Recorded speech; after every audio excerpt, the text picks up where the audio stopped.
Welcome back class. आज हम लोग पार्ट 3 करेंगे। This will be the last part of this chapter.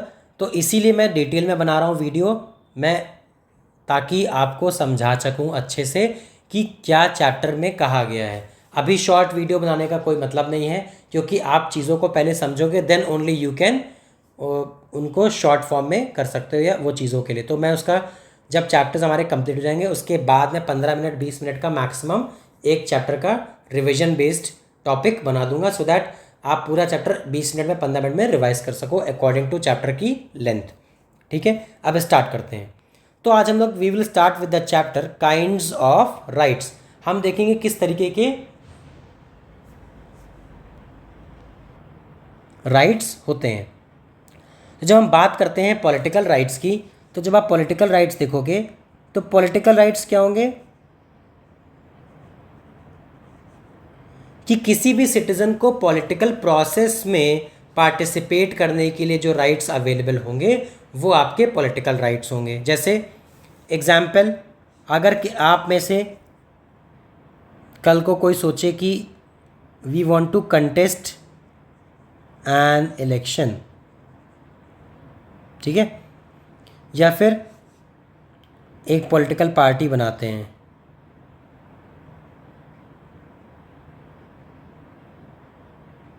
या उनको ज्वाइन करते हैं, इस तरीके की चीज़ें, तो ये आपके पास पॉलिटिकल राइट्स हैं। इसको कोई आपको मना नहीं कर सकता है। बस दो तीन रिक्वायरमेंट होती है, उनको आप फुलफिल कर लोगे। एक इंडियन सिटीजन होना चाहिए, दूसरा अगर आपको लोकसभा का करना है 25 ईयर्स ऑफ एज होनी चाहिए, विधानसभा का करना है 25 ईयर्स ऑफ एज होनी चाहिए, आपको राज्यसभा का और विधान परिषद का करना है 30 ईयर्स ऑफ एज होनी चाहिए। इस तरीके की कुछ बेसिक रिक्वायरमेंट्स के अलावा nobody can take these political rights from you, कि आप एक इलेक्शन नहीं कंटेस्ट कर सकते हो। और बाकी एक चीज़ और, अगर आपके ऊपर कोई क्रिमिनल चार्ज प्रूव हो गया है, अगर if you are convicted of any crime, तो भी आप चुनाव नहीं लड़ सकते हो। तो वो चीज़ अलग हो गई। बट बेसिक क्या है कि पॉलिटिकल राइट्स क्या कहते हैं कि सिटीजन्स के पास जो राइट्स होते हैं पॉलिटिकल प्रोसेस में इन्वॉल्व होने के लिए। देन फिर political rights are supplemented by civil liberties. Civil liberties का मतलब होता है फ्रीडम। इसका मतलब क्या हुआ? फ्रीडम, फेयर ट्रायल, ठीक है, अपने व्यू को फ्रीली रखना, प्रोटेस्ट करना, एक्सप्रेस करना, डिसेंट। अब इन चीज़ों का मतलब क्या होगा? इन चीज़ों का मतलब ये होगा कि अगर पॉलिटिकल राइट्स आपके दिए हैं, जैसे कंटेस्ट एन इलेक्शन, तो अगर आपके पास सिविल लिबर्टी नहीं होगी तो आप कैसे कह सकते हो कि आपने चुनाव लड़ा और आप हार गए? सामने वाली, आप इंडिविजुअल खड़े हुए थे, इंडिपेंडेंट कैंडिडेट थे, सामने वाला भी इंडिपेंडेंट कैंडिडेट था, बट उसके पास रिसोर्सेज ज़्यादा थे और आपको पता चला कि that he has used some illicit methods. उसने लोगों को कैश दिया, उसने लोगों को गिफ्ट दिए, ठीक है, डिस्ट्रीब्यूट करके उसने लोगों के वोट खरीद लिए। तो ये चीज़ आपके साथ फ्री एंड फेयर नहीं हुआ। तो सिविल लिबर्टी, तो आप अपना बात रख सकते हो। दूसरी चीज़, right to express one's views, मतलब सामने वाला कोई और प्रोपेगेंडा कर रहा है अपने मैनिफेस्टो में, आपका कोई और प्रोपेगेंडा है। प्रोपेगेंडा का मतलब यहाँ पर क्या होगा कि आपका कोई थॉट प्रोसेस अलग है, उसका कुछ और है। तो अगर आप दोनों ही अपने थॉट प्रोसेस को एक्सप्रेस कर पा रहे हो, then political rights civil liberty के साथ हैं इन कॉन्सोनेंट। बट अदरवाइज क्या होगा कि अगर आप एक्सप्रेस नहीं कर पा रहे हो, सामने वाला एक्सप्रेस कर रहा है, तो ये आपके साथ गलत हो जाएगा। अगर आप अपनी डिसेंट एक्सप्रेस नहीं कर पा रहे हो, डिसेंट मतलब आपका जो व्यूज़ है वो उसके अगेंस्ट है, कि मैं इससे अग्री नहीं करता हूँ। सामने वाले ने कहा कि लोगों को फ्रीडम होनी चाहिए ट्रेड करने के लिए, उस पर रिस्ट्रिक्शन ज़्यादा नहीं होने चाहिए, तो आपने कहा कि नहीं, कुछ रिस्ट्रिक्शंस होने चाहिए। तो इस तरीके से आप, मतलब आप दोनों का जो डिसेंट है वो कंटिन्यूड है, तो वो आपका सिविल लिबर्टी के साथ पॉलिटिकल राइट्स भी अवेलेबल हो गया, ठीक। और यही दोनों मिल के ही डेमोक्रेटिक सिस्टम का बेसिक बनाएंगे, है ना, उसका बेस बनाएंगे, civil liberty and political rights. क्यों? क्योंकि पॉलिटिकल राइट्स में क्या होगा, आपको किसी को वोट करना है, अपने रिप्रेजेंटेटिव को पसंद, आप जिसको करते हो पार्टी को, उसके रिप्रेजेंटेटिव को आपने वोट किया, तो ये आपकी पर्सनल चॉइस है, ये किसी और ने इन्फ्लुएंस नहीं करी है, ठीक है। आपको इलेक्शन लड़ना है तो ये आपकी पर्सनल चॉइस है। जब आपके पास दोनों चीज़ें होंगी ना, लिबर्टी भी होगी और पॉलिटिकल राइट्स, तब डेमोक्रेसी बहुत अच्छे से फंक्शन करती है। क्यों? क्योंकि citizens are free to take decisions in their own hands with their own capability. उस पर कोई एक्सटर्नल जजमेंट या एक्सटर्नल पुश नहीं है, ठीक है। बट पॉलिटिकल पार्टिसिपेशन की बात हम तभी कर सकते हैं जब हम देखेंगे कि हमारे सारी बेसिक नीड्स ऑलमोस्ट फुलफिल हो चुकी हैं, जैसे फूड, शेल्टर, क्लोथिंग, हेल्थ, है ना। अब किसी के पास खाने को नहीं है और आप जाकर कहते हो कि मैं इस जगह से इंडिपेंडेंट कैंडिडेट हूँ, मैं यहाँ पर रोड बनवा दूंगा।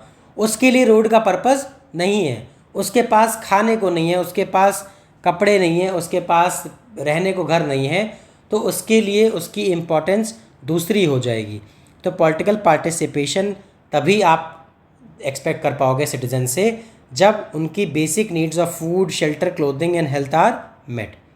For person living on the pavements and struggling to meet 3 basic needs, political rights have themselves little value. तो इसका मतलब देखिए, मैंने जो आपको अभी समझाया, अब आपने उससे कहा कि वोट मुझे दीजिएगा, मैं यहाँ पर रोड अच्छा बनवा दूंगा, मैं यहाँ पर स्ट्रीट लाइट लगवा दूंगा। उसके पास रहने को घर नहीं है, विंटर्स में उसके पास कपड़े नहीं है, समर्स में उसके पास पीने को पानी नहीं है, खाने को खाना नहीं है। तो उसके लिए इन सब चीज़ों का कोई मतलब नहीं है कि अगर आप उससे एक्सपेक्ट करते हो कि ही और she will come to vote for you या फिर किसी और पार्टी के लिए। इसीलिए अगर बेसिक नीड्स मेट नहीं होती हैं तो पॉलिटिकल राइट्स का भी इम्पोर्टेंस ज़्यादा नहीं होता है, ठीक है। तो इसीलिए एक एडुकेट बेसिक नीड्स की ज़रूरत पड़ती है, जिसके लिए गवर्नमेंट ऑब्लाइज होती है और गवर्नमेंट स्टेप्स भी लेती है। अभी हम लोग इसकी बात करेंगे, ठीक। तो democratic societies are beginning to recognise these obligations and providing economic rights. तो इकोनॉमिक राइट्स मतलब कि जॉब करने के लिए, कोई एम्प्लॉयमेंट करने के लिए आप फ्री हो कि हाँ आपको कोई चीज़ काम करना है, कोई स्टार्ट करना है, आपके पास एक बेसिक क्राइटेरिया अगर मेट हो रहा है तो आप जॉब कर सकते हो स्किल्ड वाली, कोई और क्राइटेरिया है तो अनस्किल्ड वाली, या फिर एम्प्लॉयमेंट के लिए कुछ और करना है तो कुछ अमाउंट ऑफ फंडिंग गवर्नमेंट भी प्रोवाइड करती है, बैंक्स प्रोवाइड करते हैं इन फॉर्म ऑफ लोन्स, ठीक है। तो इसमें क्या होगा, अब किसी के पास लो इनकम है, हाउसिंग, मेडिकल फैसिलिटीज़ है, स्टेट के साथ मिल रहा है, तो वो सिटीजन्स क्या करते हैं, जब उन सिटीजन्स के पास ये बेसिक चीज़ें आ गई कि गवर्नमेंट ने क्या किया, जो स्लम्स में रह रहे थे उनको एक बना बनाया क्या कहते हैं आपका पक्का मकान दे दिया, तो उसमें क्या होगा कि उसके पास एक रहने के लिए अच्छी जगह हो गई, ठीक। देन उसके बाद उनको लो कॉस्ट पे मेडिकल फैसिलिटीज़ प्रोवाइड करी गवर्नमेंट हॉस्पिटल्स में, है ना, जन औषधि केंद्र में लो कॉस्ट दवाइयाँ, जिससे उसकी हेल्थ अच्छी है। जब ये दोनों चीज़ें हो गई और उसको इनकम के लिए एक कोई जॉब मिल गई गवर्नमेंट से या फिर कहीं पर भी, तो उसका एक बेसिक क्राइटेरिया मेट हो गया, तब वो अपने पॉलिटिकल राइट ज़्यादा बेटर तरीके से एक्सरसाइज कर पाएगा। जैसे इंडिया में क्या है, एक प्रोग्राम स्टार्ट हुआ था MG नरेगा, आप सबको पता होगा, मनरेगा कहते हैं जिसे, 2005, Mahatma Gandhi national rural employment guarantee act. Mahatma Gandhi का नाम इसलिए क्योंकि महात्मा गांधी का विजन था कि रूरल एम्प्लॉयमेंट हम लोगों को शुरू करना चाहिए, ठीक है। National rural employment guarantee act, तो ये नेशनल लेवल पर है, रूरल एरियाज़ में होगा, एम्प्लॉयमेंट जनरेट करने के लिए गारंटी देता है ये एक्ट, अधिनियम जिसे कहते हैं एक्ट, जो गवर्नमेंट ने पास किया है। इसमें क्या होता है कि 100 डेज़ का labour unskilled labour unskilled labour provide करती है government, so that development of village का इंफ्रास्ट्रक्चर हो जाए और जो वहाँ पर लोग रहते हैं उनके पास एम्प्लॉयमेंट की अपॉर्चुनिटी भी हो, ठीक है। तो जब ऐसा होगा तो गवर्नमेंट ने क्या किया, गवर्नमेंट ने लोगों को पहली बात एम्प्लॉयमेंट दी, एम्प्लॉयमेंट से वेज मिला, वेज से उनके पास फैसिलिटीज़ यूज़ करने का पावर आई, है ना। जैसे facilities as in health facility access कर सकते हैं, हाउसिंग फैसिलिटी एक्सेस कर सकते हैं उनके पास जब पैसा आता है। तो इस तरीके से गवर्नमेंट ने ये चीज़ प्रोवाइड करी। तो rural employment guarantee scheme among other measures to help the poor. तो जो गरीब लोग हैं उनके पास कोई स्किल तो है नहीं कि वो कोई स्किलफुल काम कर पाएँ, तो उनके पास जब वो अनस्किल्ड है तो वहाँ पर उनको एक लेबर के फॉर्म में, मैनुअल फिजिकल लेबर के फॉर्म में एम्प्लॉयमेंट दी गई, जिससे दो काम होते हैं। इसका पर्पस देखिए दो है यहाँ पर। इसका पर्पस ये है, पहला तो एम्प्लॉयमेंट जनरेशन, कि आपने उन लोगों के बीच में एम्प्लॉयमेंट को जनरेट किया, ठीक है, उनको फैसिलिटीज़ प्रोवाइड करने के लिए इनकम उनकी बढ़ाई। दूसरा है डेवलपमेंट ऑफ इंफ्रास्ट्रक्चर। इंफ्रास्ट्रक्चर मतलब buildings, institutions, road constructions, canal construction, ठीक है, डैम, ये सारी चीज़ें। तो गवर्नमेंट जब अपना काम कर रही है तो दो चीज़ें फ़ायदा हो रहा है, लोगों का भी फ़ायदा हो रहा है जो काम कर रहे हैं, साथ ही साथ डेवलपमेंट भी हो रहा है। तो इसका पर्पस ये हो गया, ठीक। तो इसीलिए हम लोग देखते हैं कि गवर्नमेंट जो है जब तक ये बेसिक नीड्स प्रोवाइड कर देगी तब काफ़ी सारी चीज़ें इम्प्रूव होने लगती हैं। Then moving on, in addition to political and economic rights, more and more democracies are recognizing the cultural claims of their citizens। Cultural claims का मतलब होता है कि किसी एक पर्टिकुलर रीजन में आप रह रहे हो, कोई आप रिलीजन फॉलो करते हो, कुछ भी फॉलो करते हो, और आप किसी एक पर्टिकुलर एरिया में रहते हो, तो वहाँ का एक कल्चर होता है जिसको प्रमोट करने के लिए सिटीजन्स गवर्नमेंट से कहते हैं कि give us some rights so that we can promote our culture, we can enhance our cultural acceptance among newer generation, या फिर लोगों को हम बता पाएँ कि ये देखिए हमारा कल्चर ऐसे है। जैसे मदर टंग में प्राइमरी एजुकेशन, कोई हिंदी बोलता है तो उसकी प्राइमरी एजुकेशन हिंदी में, कोई तमिल बोलता है तो उसकी तमिल में, कोई मलयाली बोलता है तो उसकी मलयाली में, मलयालम में। The right to establish institutions for teaching one's language. अब एक बात समझो, जैसे गवर्नमेंट ने कहा कि आपको राइट्स दे दिए गए हैं कल्चरल, कि आप जो है अपना एक इंस्टीट्यूशन सेटअप कर सकते हो। अब एक किसी ट्राइबल की बात कर लेते हैं, मान लेते हैं कोई ट्राइब है, वो एक पर्टिकुलर लैंग्वेज बोलती है, सिर्फ उस ट्राइब के लिए लोग बोलते हैं, तो वो ट्राइब चाहती है कि हमारी लैंग्वेज लॉस ना हो जाए टाइम में, तो we want to set up an institution जहाँ पर प्रोफेसर्स और लिंग्विस्ट्स उस चीज़ों को डिस्कस करेंगे और वहाँ उसको एक प्रिजर्वेशन फॉर्म में रखेंगे, प्रिजर्व करके रखेंगे लैंग्वेज को, ताकि उस लैंग्वेज को कंटिन्यू किया जा सके जनरेशन्स आफ्टर जनरेशन्स। तो उसके लिए गवर्नमेंट कह सकती है हाँ ठीक है, you can start an institution, इस तरीके की चीज़ें, ठीक है। तो ये हो गया आपका कल्चरल राइट्स भी।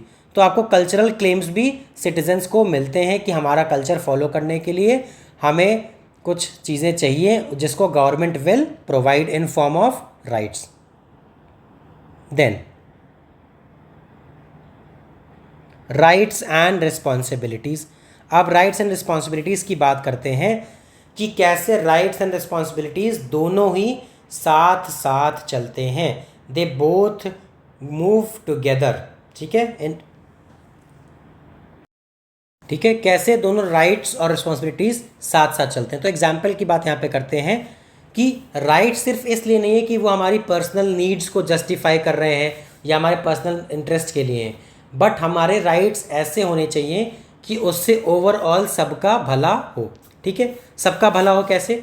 जैसे आप देखते हो कि लोग मैंने सबसे अच्छा एग्जांपल आपको देता हूँ जो आपने रेलेवेंट नोटिस भी किया होगा कि लोग अक्सर अपने घर के पास खाली प्लॉट पर कूड़ा डाल देते हैं, ठीक है, दे डिस्पोज ऑफ गार्बेज वहाँ पर।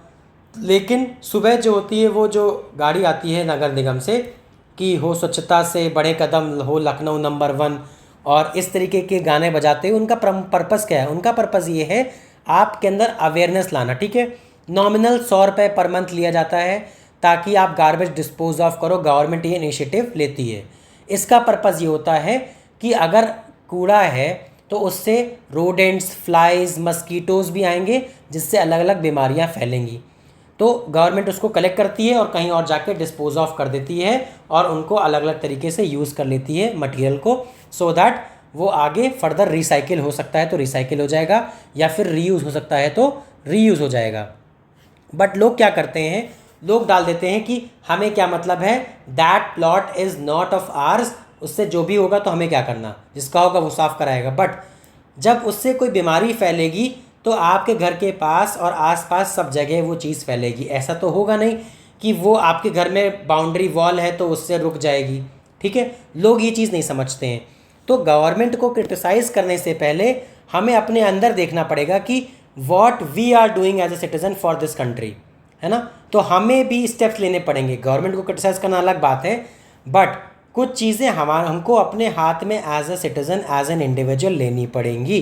तो इसी तरीके से आप देखोगे, protecting the ozone layer, minimising air and water pollution, cutting down forest.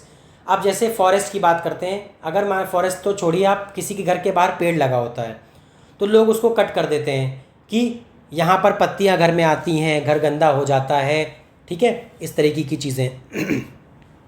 तो उससे क्या होता है, उससे इफ़ेक्ट ये आता है कि पेड़ आपने काट दिया, एक शेड प्रोवाइड कर रहा था, पोल्यूशन कम करने के लिए वो कर रहा था काम। अब आपको जब पेड़ की ज़रूरत होगी तो क्या करोगे, आपको कहीं गाड़ी पार्क करनी होती, बाइक पार्क करनी होती है, आप चाहते हो कि कहीं पेड़ मिल जाए, उसके नीचे गाड़ी लगा दूँ। At that point of time पेड़ तो आपके लिए बड़े काम का है, बट जब आपके घर के सामने था, सेम चीज़ वहाँ हो रही थी, तब आपने काट दिया।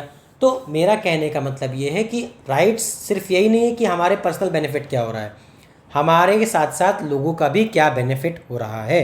वाटर पोल्यूशन या वाटर वेस्टेज अगर हम करते हैं, लोग आपने सुना होगा, देखा भी होगा, सुना के अलावा, डेली लोग गाड़ी धोते, डेली लोग कार बाइक डेली घर धो रहे हैं, पानी को रीयूज़ नहीं कर पा रहे। फिल्टर वाला पानी जो फिल्टर से निकलता है, फिल्टर पाइप से, वो नाली में बह रहा है, उसको आप स्टोर करके यूज़ कर सकते हो। तो आप सिर्फ अपना बेनिफिट नहीं कर रहे हो, आप एज अ इंडिविजुअल सबका बेनिफिट कर रहे हो, पूरी सोसाइटी का। लेकिन अगर ये सारी स्टेप्स हर कोई लेने लगे तो इससे और ज़्यादा बेनिफिट होगा, but people don't tend to see this, और उनको समझ में नहीं आता है। और गवर्नमेंट को हम पहले क्रिटिसाइज़ करते हैं रादर देन लुकिंग कि हम लोग क्या कर रहे हैं। Then moving on, secondly, they require that I respect the rights of the others. If I say I must be given the right to express my views, I must also grant the same right to the others.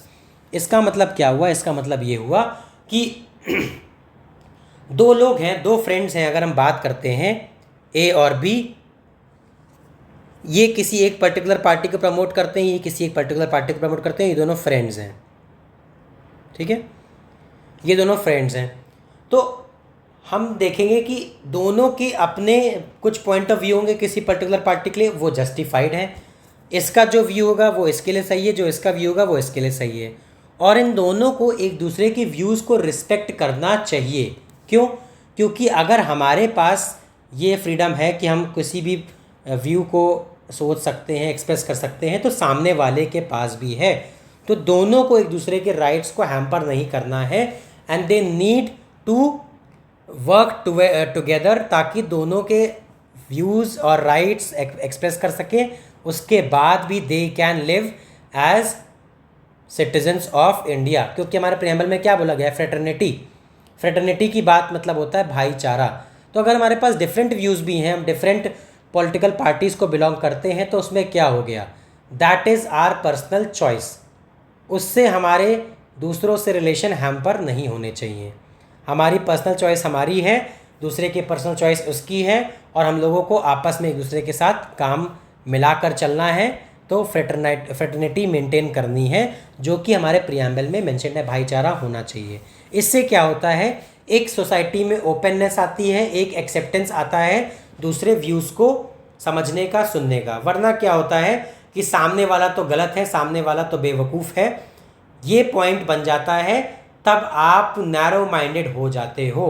When you don't listen to others point of views, how can you conclude कि वो सही है या फिर गलत है on the basis of facts. ठीक है, अगर किसी ने बोला कि ये पर्टिकुलर चीज़ें आपको नहीं करनी चाहिए, जैसे स्मोकिंग की अगर बात करें, किसी ने बोला कि smoking is injurious to your health, तो जो स्मोकर होंगे उनको समझ में नहीं आएगा, उनको लगेगा अरे बेवकूफ़ आदमी है, वो तो everything is injurious for our health, तो स्मोकिंग से क्या ही फ़र्क पड़ जाएगा। लेकिन आप जब फैक्ट बेस्ड बातें करोगे कि इससे ज़्यादा एग्रीवेट होता है, जल्दी बढ़ती है प्रॉब्लम्स, तो आप धीरे धीरे कन्वे कर पाओगे पॉइंट्स को। तो काउंटर करना चाहिए with facts and with knowledge, ना कि आपको लड़ाई करके, ना कि चिल्ला के। ठीक है, तो इसीलिए I must refrain from interfering in the choices that others make. तो दूसरे की चॉइस वो बना रहा है तो उसमें हमको रिफ्रेन करना चाहिए। अनटिल अनलेस वो अपने लिए कोई हार्मफुल चीज़ें कर रहा है तो आप उसमें सजेशन दे सकते हो, बट स्टिल आप रोक नहीं सकते उसको। क्यों? क्योंकि उसको सुनना नहीं होगा तो वो नहीं सुनेगा।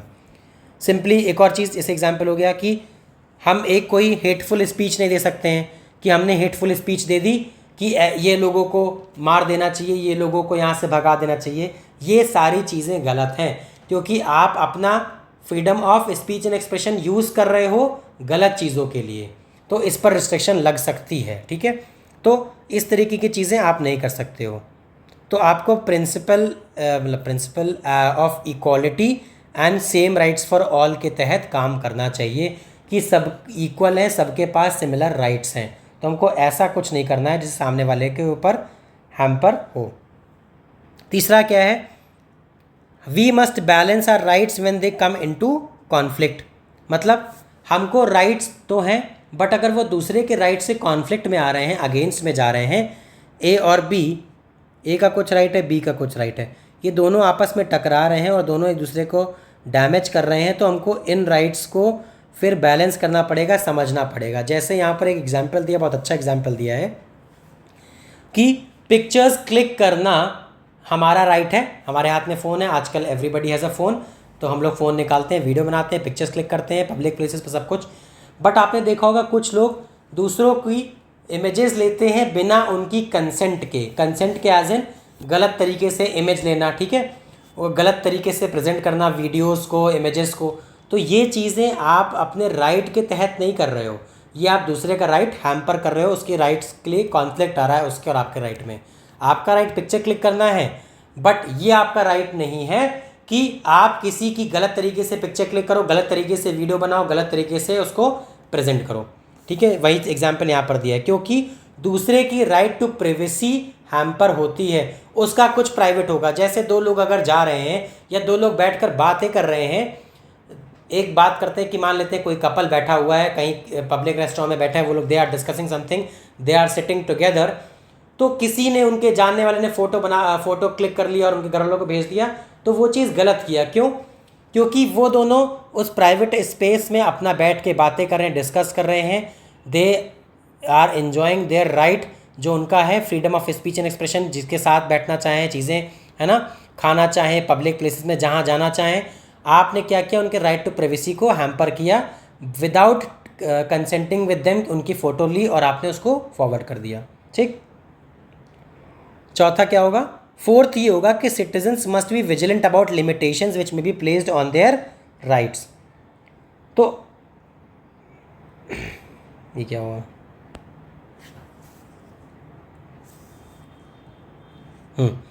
फोर्थ सिटीजन्स क्या होगा कि विजिलेंट अबाउट लिमिटेशंस। अब क्या होता है कि गवर्नमेंट लिमिटेशंस भी लगाती है।